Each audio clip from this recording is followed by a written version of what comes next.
Hey guys, it is Michael Marchand, your Ziggo license coach, back with you again. And I'm jumping into a topic today that hits close to home for me personally, and that is sexual abuse. Not a very comfortable topic, but one that is highly important and one that not nearly enough people are in tune and aware of. So, just a quick recap if you don't know me, you don't know my story. I was sexually abused as a child. At the age of 10, I was sexually abused by one of my peers. It was an older kid in the neighborhood, and the abuse went on for several months. But I went through the entire grooming process during this, and I'm going to speak into a little bit of all of that just to bring some awareness to the fact that this is still happening. It does seem to be increasing rather than decreasing, and that is why I felt prompted to kind of make this video and bring some more awareness to it. So what are we going to cover today? I'm going to try to move through this quickly, but I don't want to leave too much unsaid. So first off, what do perpetrators look for in a victim? Because this is an intentional, deliberate thing that happens. Abuse is not something that's random. Grooming of the victim. Again, what does grooming look like? You may not be familiar with that term, but we're going to cover it.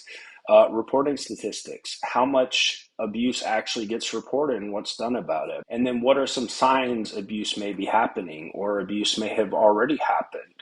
And again, we're going to cover those because those are going to be very important in determining or helping give you kind of red flags or signals that something may be wrong. So again, as I mentioned, abuse is targeted and intentional. And this is actually from perpetrators. Now, perpetrators reported that they look for passive, quiet, troubled, lonely kids. And the most vulnerable demographic is going to be children from single parent or broken homes. Now, that does not exclude anybody outside of that demographic, but that is just to say that the most likely is going to be single parent or broken homes. And they specifically look for passive, quiet, troubled, lonely kids because they're going to be easier to control. Perpetrators frequently seek out children who are particularly trusting and work proactively to establish a trusting relationship before abusing them. And again, it's the thought process of picking out a specific kid and intentionally building that trust before they're abused so they have that control. And then not infrequently, the grooming process does extend to establishing trusting relationships with the victim's family as well. So it's not just the kid, it's also the family, kind of giving them both sides of the equation. And then 3 facts of peer abuse every parent should know. As many as 40% of children who are sexually abused are abused by older or more powerful children.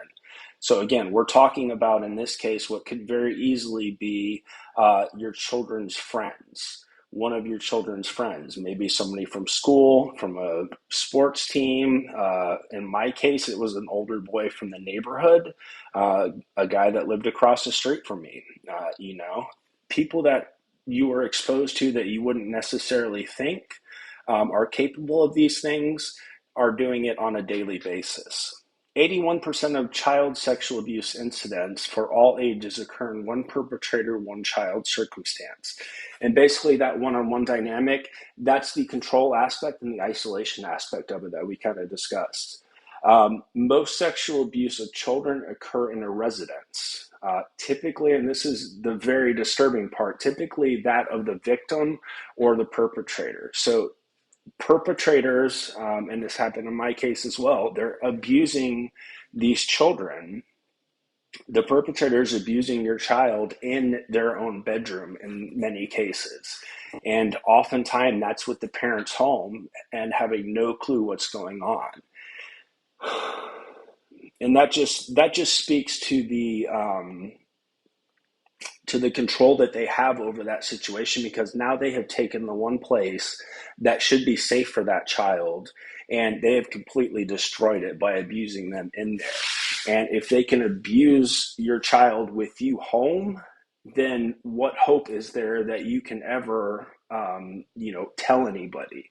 It just, the psychological aspect of it is so great, it's really hard to explain, but that is what's happening, and I can speak from firsthand experience. Abusers use a process called grooming. Again, And the most vulnerable age for this to happen is between 7 and 13. Now, again, not to say that it can't happen outside those ages, but if you have kids between 7 and 13, pay particularly close attention because that is statistically the most vulnerable age. And again, I want to reiterate, abusers often form relationships with potential victims and their families prior to the abuse. So they're building that trust, they're building those relationships before they take any steps towards abusing the kid. And then what are some grooming behaviors? Now that could look many different ways, but here's some examples of that. Things like special attention, outings or giving of gifts, isolating the child from others. Again, isolating them gives them control. Filling the child's unmet needs. And I can speak a little bit into this, not spend too much time on it, but this creates a very difficult dynamic from a psychological perspective, because at this point they're filling a need that your child has that is not being currently met by you. Or so on the one hand, having the need met makes them feel good and makes them feel cared for and seen, but on the other hand, they're being abused, which makes them feel awful, and it's dead wrong. So it creates this clash and essentially just creates this massive amount of chaos in their head and is hugely disruptive and hugely disturbing. And I could spend a whole lot of time on that, but just going to leave it there. And then filling needs and roles within the family. Again, building that trust in that relationship. Treating the child as if he or she is older. Gradually crossing physical boundaries and becoming increasingly intimate / sexual. And again, it's that gradual process. So it's not something that happens super quickly. And it does, the more that boundary is pushed, the more control the perpetrator has and the more the victim of the abuse feels stuck. Use of secrecy, blame, and threats to maintain the control once they've gained it. So of all the times that abuse happens, how often is it reported? About 1/3 of sexual abuse incidents or cases are identified, and even fewer than that are actually ever reported. So now of the victims that do end up speaking out, almost half, 40%, tell a close friend rather than an adult or an authority. And most of the time, since we're talking peer-on-peer abuse, a close friend is going to be another kid. Not the kid that's abusing them, obviously, but somebody else that this child trusts.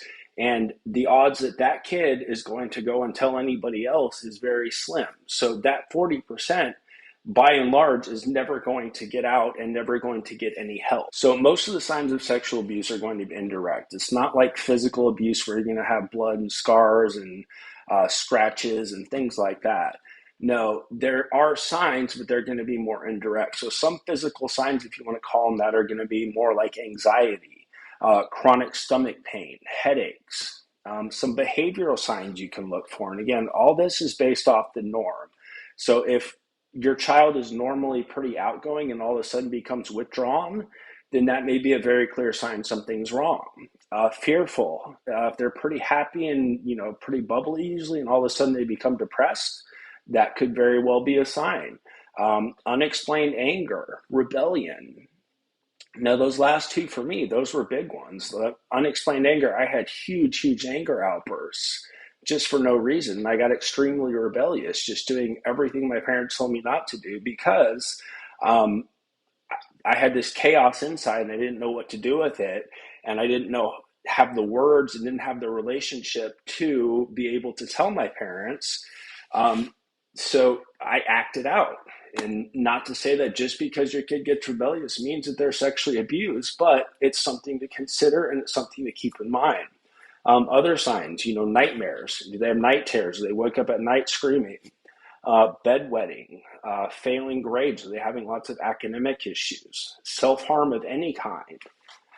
Now, again, not to reiterate, not to strike fear or anything like that, but this is just to bring awareness to the subject because it's so often overlooked that the people doing the abusing are people that you would consider friends of your child. And having the awareness to understand and see these signs when they come up and recognize that this is something different from my child's norm gives you the chance to at least step in and have a conversation about it, to dig into it, Ultimately, I want you guys to go out and trust your gut. If you feel like something's going on, whether your child confirms it or not, I would trust your gut and keep pushing into that until you're satisfied that there is absolutely nothing going on there. Have the hard conversations with your kids ahead of time. Give them the tools to recognize what's right and wrong, what's appropriate versus inappropriate. So if they ever find themselves in one of these situations, you've already kind of established that dialogue and that communication. So they're going to be much more likely to come to you and talk to you versus telling one of their friends after it's happened. So that's all I got, guys. I hope that is enlightening. Again, I had personally been through this. I was not blessed to have parents that were in tune enough to recognize it. So it was a full 20 plus years before I said anything. And I'm, as an adult, on the other side of this trying to work through it, but I wanted to bring some awareness to this and hopefully save at least one kid from going through what I had to go through. Even if you don't catch it before it happens, just the fact that you're able to deal with it when they're a child still is going to put them light years ahead of where I was. So thanks for watching, guys. I'd love it if you like and subscribe. If you have any comments in this video, I'd love to see those as well. Bye.